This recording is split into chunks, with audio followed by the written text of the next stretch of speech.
Okay, so here we go with take two.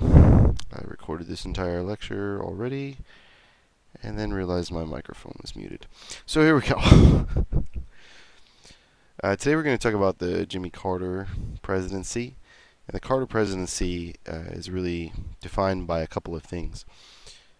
Some of which sort of have to do with Jimmy Carter himself, and others of which really don't have much of anything to do with Carter.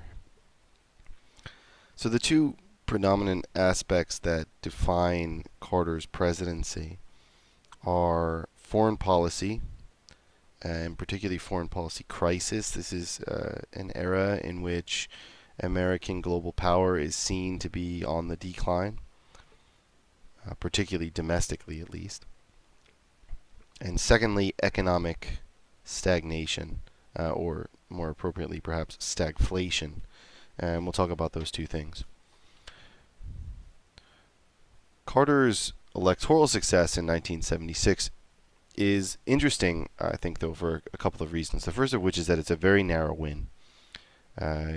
Carter is the first Democratic president from the South, unless, depending on whether or not one includes Texas as part of the South or not. This is, of course, open to interpretation. Johnson being a Texan, LBJ being a Texan, but he's the first president from the South, actually since Zachary Taylor in the 1800s. So really long time. He'll also be the last Democratic president to win a popular majority from the South until Barack Obama, all the way in 2008. So it's a pretty big change, or pretty long time, I suppose I would say. Carter's presidency is bolstered by really a couple of things. The first of which is the fact that he is a very devout evangelical Christian. Evangelicalism is just starting to really foment and develop in a big way in the United States in the 1970s and into the 1980s. And Carter is kind of a reflection of this. Evangelicalism is much more pietistic, meaning it's going to emphasize emotion and feeling a lot. It's going to often try to set it apart from traditional Christianity, mainstream Christianity. Evangelicals will be very critical of mainstream Christianity. They will adopt this language like being born again. And evangelicalism is also going to start to develop a pretty significant political bent. It's going to have a specific political mission. And in the 1970s, late 1970s, this is just starting to become articulated. In a lot of respects, it's not incorrect to interpret this evangelical coalition as a response to second wave feminism and some of the changes ushered in by second wave feminism. This especially includes Roe versus Wade. Evangelicals are very, very critical of legalizing abortion and remain so to this day. And it's also very reflective of criticisms of the gay rights movement, criticisms of the insistence by second wave feminists that women need to enter into the workforce. We'll take a little bit of a closer look at these criticisms when we examine really the culture wars and the moral majority under Jerry Falwell in the 1980s, but they're starting to come together under Carter. And Carter, being an evangelical Christian, sort of ushers this the faith into the mainstream a lot. And unlike perhaps the current evangelical champion of Donald Trump, Carter actually is a practicing evangelical and is quite devout in this regard. And although his presidency is not really viewed by many historians as successful, many would say he's even a poor president. His post-presidency humanitarian work has been often lauded by bipartisan groups. Both Republicans and Democrats have really come together and supported Carter's work. So we should kind of keep that into kind of in reference here, because it's reflective of much bigger changes or responses to the religious crisis, 1960s, etc. One of the things that's also important about the Carter presidency is that he manages to sort of hold together parts of the old New Deal coalition. Carter is very much an old New Dealer. He doesn't really emphasize the economic policy in the same way someone like Lyndon Johnson did, but he emphasizes working class roots. He brags about and runs political ads on the fact that he, was worked 12-hour days on farms. He talks about the fact that he's very successful as a worker and identifies with the American working class, and this enables him in part to capture the South. He's of course bolstered by the fact that the black vote is going Democrat at this point, post civil rights movement, but also he manages to capture a significant portion of white Southerners. His evangelical background and his working class background sort of play into this. He manages to also still capture parts of the Northeast, New York and Pennsylvania obviously being the big states, but he loses the West. And in particular, he loses almost entirely this Sun Belt region, California, Nevada, Utah, Colorado, Arizona, New Mexico. And this Sun Belt region is reflective of broader changes taking place in the West that will result in Republican dominance under the Reagan coalition. But we'll talk about them. So kind of keep that in mind.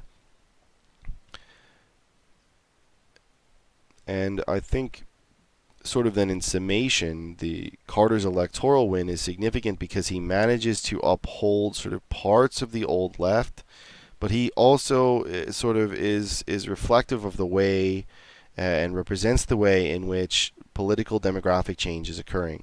So he wins the South in part because he has the black vote, but also in part because he has the evangelical vote. And this is just first starting, or at least he's starting to collect sort of on the conservative Christian vote. And this is starting to become an important player in American politics. He manages to win in the Northeast for his sort of humanitarian and human rights outlook. This is sort of a credence to the New Left. But, and in this regard, the Carter electoral win is a strange sort of occurrence. I think in part we might say that he wins because he has a sort of impeccable moral character, and he's not Richard Nixon, and he's not associated with the corruption of the Nixon administration in any way. These things help him greatly. Now, as I mentioned, the Carter years are defined by foreign policy crisis, and they're defined by the perception of declining American power and wealth. And in a lot of respects, at least, the declining American wealth is very much going on. In some respects, then, Carter is really a victim of circumstance. His presidency begins really at the height of deindustrialization, when Western economies are transitioning away from industrial manufacturing and toward more service and skilled economies. This is just the beginnings of the computer age, just the beginnings of sort of the drastic and massive increase in healthcare. And healthcare jobs and healthcare related investments in the United States. And the Carter administration sort of is a victim of this. Companies are beginning to pick up and move to Mexico in the late 70s and the early 1980s, the beginning of these big outsourcing movements. This is in part representative of the fact that the United States has not really been investing heavily in industrial infrastructure since the 1950s. They've been investing in military infrastructure, and the sort of new left and the new left's emphasis on non-academic civil rights and social issues replace the onus on labor unions and direct them more toward issues of sort of civil rights and liberation movements. So these things are going to affect the Carter presidency pretty significantly. And sort of in relation to this, the Carter presidency is struck by a phenomenon known as stagflation. Stagflation is characterized by both high unemployment and high inflation. Inflation is when the general level of prices in an economy increases. So in other words, the value of money is decreasing. So if you have $1, it can buy X amount of things. in 1978, and in 1979 that $1 can no longer purchase the same things. Because inflation is increasing, there's more money in circulation, the value of money is decreasing. So what this means is that the prices of goods go up. Now, typically, when one has inflation, one does not have economic stagnation, because as prices go up, businesses tend to make more money. But stagnation occurs when the production of goods and services in an economy slows down. So, in other words, less things are being produced, and less services are available for offer. So this results in economic decline, and when corporate sort of wealth starts to decrease. And historically, these two things had never really occurred in combination. But under the Carter administration, stagflation emerges. And this is in part because simply economic. Well, I should sort of back up a second. Economists don't really know what causes stagflation.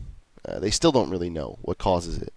There's some indication that it has to do with sort of natural sort of cycles and economies becoming obsolete, or sort of certain industries becoming obsolete. So, for instance, the kind of auto manufacturing you used to do in the 1960s and 70s is no longer in fashion, no longer profitable, no longer practical. The second thing economists sort of suggest is that this can be in relation to poor implementation of government policy, but this is not exactly clear. But we do know that these two things occur at the same time. So we have high unemployment because the production of goods and services are down, and also high inflation. This means that the American working class and the American middle class are really sort of attacked from both ends here. More people are out of work, and the people who are in work can't purchase as much of their goods as they used to be able to. Unions' response to this circumstance is a typical union maneuver to strike and protest. And in a lot of respects, companies just simply are unable or unwilling to compromise with unions in this regard. Really, unions had managed to acquire a pretty good standard of living for average everyday American workers by the time we get to the 1970s. And in response to these sort of changing global circumstances, many companies are going to pick up and they're going to move somewhere else, leaving American skilled laborers out of work. Now, existing economists had absolutely no clue what to do with this. And typically I would kind of ask in class, what sort of things might you do to respond to this reality of stagflation? But really, the only answer that's sort of emerged from economists, particularly Schumpeter, the famous German economist from the 1970s and 80s, is that you need innovation. Only innovation that's going to produce a totally new field, that's going to radicalize production, that's going to produce something useful, that's going to offer an avenue for new kinds of jobs, and particularly high-paying jobs, can solve this sort of issue. So this creates significant difficulties for governments, because governments can't really respond to this in the typical way. They can't respond to this by providing unemployment relief and trying to spark sort of service economies through New Deal policies like public works programs. They can't really respond to this. And the reason they can't respond to this is because inflation is already high. So if they start spending a lot of money, inflation increases, and it could lead to runaway inflation. But conversely, if they restrict spending, unemployment is also already high. So restricting spending could lead to even higher unemployment. So this really leaves the government in a very, very tricky spot. And this is exacerbated by the oil crisis and the energy crisis of the late 1970s, early 1980s. This is the first of the nuclear catastrophes in the world. 3 Mile Island, which is still the largest and worst nuclear reactor spill in American history, occurs just outside of Pittsburgh in 1979. This leads to sort of a reduction in concerns about nuclear energy as a viable alternative to oil production. And this is combined by the fact that the second sort of oil crisis of the 1970s, in the context of the Iranian Revolution, is occurring. leading to really significant energy problems with the country in the 1970s. The other aspect of the Carter presidency, in addition to this sort of economic collapse, is Carter's Cold War policy. And Carter is essentially a non Cold War thinker. His response to sort of fighting the Cold War is to adopt a very principled position. And I think this is kind of the position that many on the American left wished the United States had adopted from the very beginning of the Cold War. And the position is something like this: the United States is going to support countries who protect human rights, and the United States is going to refuse to support countries who violate human rights. And this whole sort of anti-communist thing gets kind of pushed out the window, particularly in Latin America. And Jimmy Carter is going to come out and he's going to state this emphatically. And he's going to do this in a couple of ways. First, he's going to pardon all people who try to dodge the draft in Vietnam.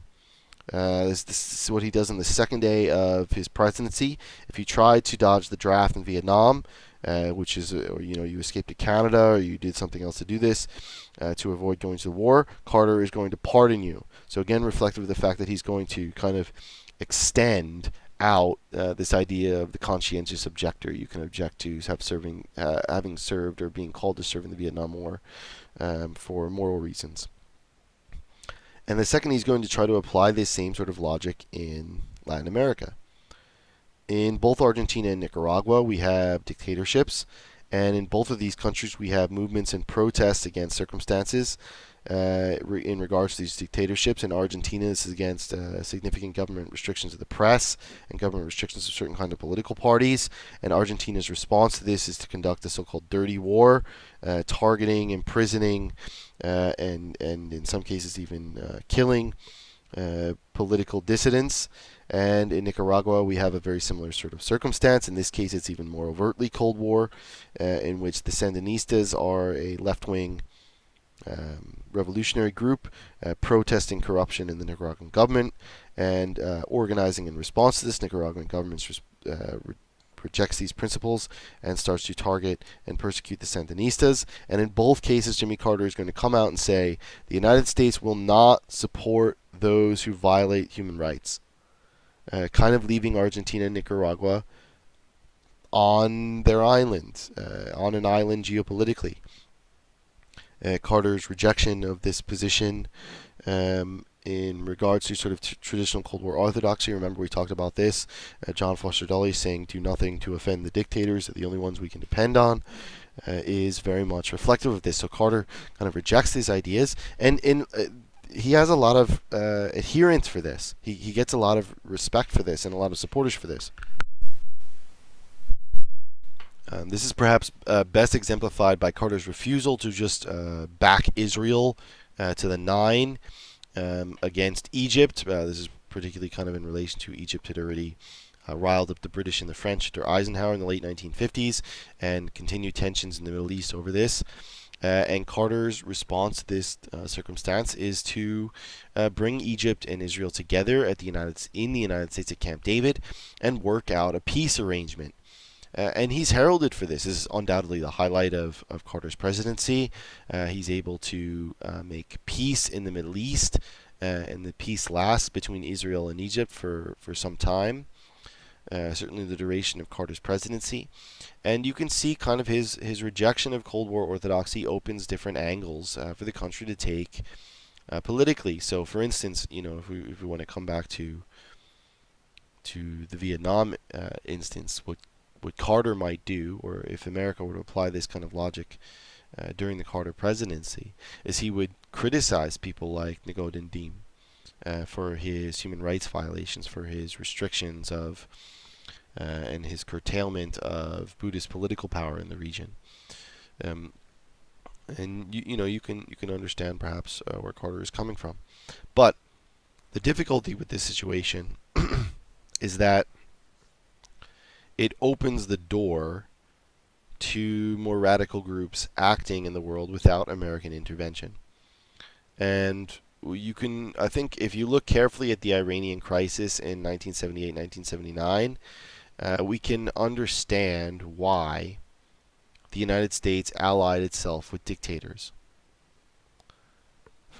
And this is very pragmatic politics. So Iran had been under the rule of a Shah really since the end of the Second World War and the collapse of imperial power in the region. The Shah was closely aligned with the United States. This brought in some measures of free market capitalism. It brought in some measures of prosperity to Iran, specifically as they exported oil to the United States. But um, the Shah's regime was notoriously corrupt. He was known for his extravagance amongst a lot of the middle and lower classes in Iran. His outward display of wealth, his travels to Europe, and his travels to Europe with members of his family, and sort of great ostentatious shows of wealth. In fact, this is something that um, like Saudi princes have often been known to do. They come to Europe, they bring a whole bunch of people with them, sometimes members of the royal family, and they rent out an entire Disney World Paris for the entire day or something of the such because they have so much money. They just throw it around. Um, so this maneuver by the Shah and his arrangement with the United States leads to a lot of internal criticism of his rule. And this criticism tends to come from two directions. One, it comes from a more secular perspective on ethics and perhaps even in relation to U.S. principles. And the other comes from a religious fundamentalist perspective. And this is really the birth of these more religious regimes in the Middle East, particularly in Iran. Iran is still ruled basically by religious fundamentalists. And specifically, what these fundamentalists advocate for is what's called the third way. The third way is understood as a separate path between either American capitalism or Soviet communism. It's the desire for Middle Eastern countries, and indeed this is not popular just in the Middle East. It's also popular in Europe. It's also popular in places like India, to find a new sort of direction that bucks Cold War orthodoxy. And this religious fundamentalism is also fiercely critical of Americanism. It's fiercely critical of American culture. It's critical of American sexual mores. It's critical of, especially sort of in relation to this second wave feminism. It's critical of American consumer culture and material culture. It's critical of the way in which that consumer culture and pop culture has penetrated Iran itself. So this is the showing of American TV shows like Three's Company, which features a man living with two women in an apartment, a very sort of modern sitcom drama. It's critical of U.S. Icons like Barbie and the Barbie doll. As it comes to Iran, this is seen as a product of sort of very flippant and shallow American consumer culture and sexual mores. Barbie, dresses in bikinis sometimes and has this very idealized feminine shape.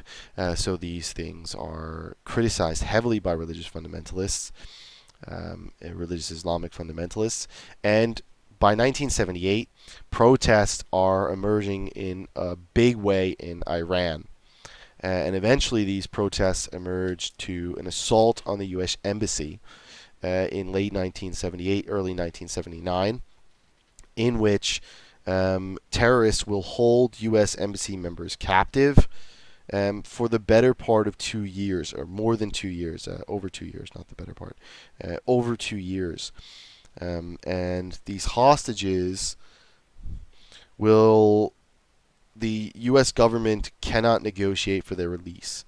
The Carter regime tries for 2 years to get them released, and continuously fails. Eventually, it does succeed in doing this. It tries to lead military actions, which are intercepted, and Carter sort of pulls the plug on multiple ones, afraid that it will lead to the execution of the hostages. And the limitations of Carter's sort of moralistic Cold War position kind of come to a head. Yes, the Shah's regime was corrupt, but the fundamentalist radical regime in Islam is arguably worse. And Cold Warriors, and again, I'm not interested in sort of taking a stance on this, but Cold Warriors' response to this is going to be obvious, right?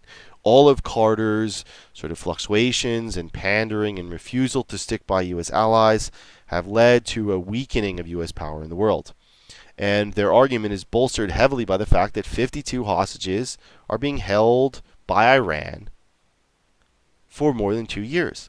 Every day it's on nightly news. Every day it's a criticism, a reflection of American geopolitical impetus.